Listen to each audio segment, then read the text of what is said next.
Oyster mushroom mini farms from Mossy Creek Mushrooms are a great way to have delicious, fresh mushrooms for your kitchen without having to go to the store or farmer's market.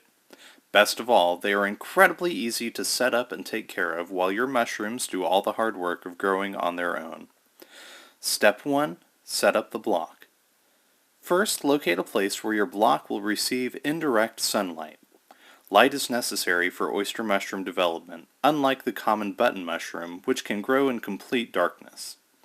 Place the block on a raised and easily cleaned surface, like a plate. This will allow excess moisture to drain and collect in the plate, preventing damage to the furniture. Set your mini farm on the plate with the pre-cut holes side up.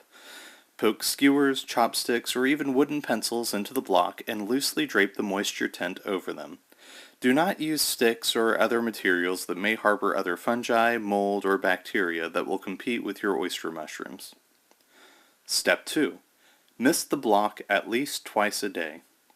Using a common spray bottle, spray the block and interior of the moisture tent as often as you think of it, at least twice a day.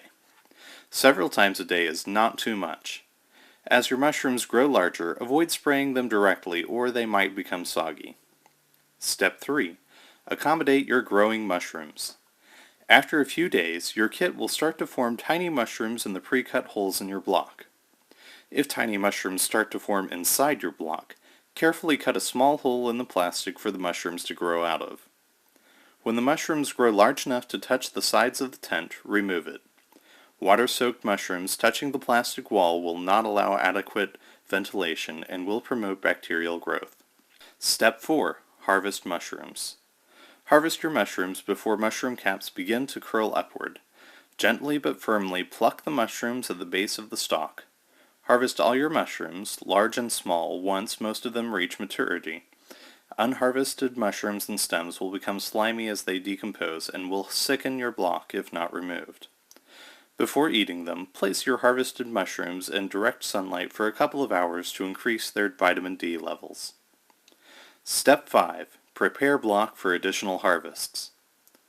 After harvesting, your block will go dormant for about 7 days. If the block feels light, simply submerge it in water for a few hours. A light block will tend to float and will need to be weighed down to keep it fully submerged. After that, the kit can be reused as long as it remains productive by repeating the steps above. When the block develops heavy mold growth, it is a sign your kit is no longer productive. For more information on mushrooms, including how to order your own oyster mushroom mini farm, visit www.mossycreekmushrooms.com.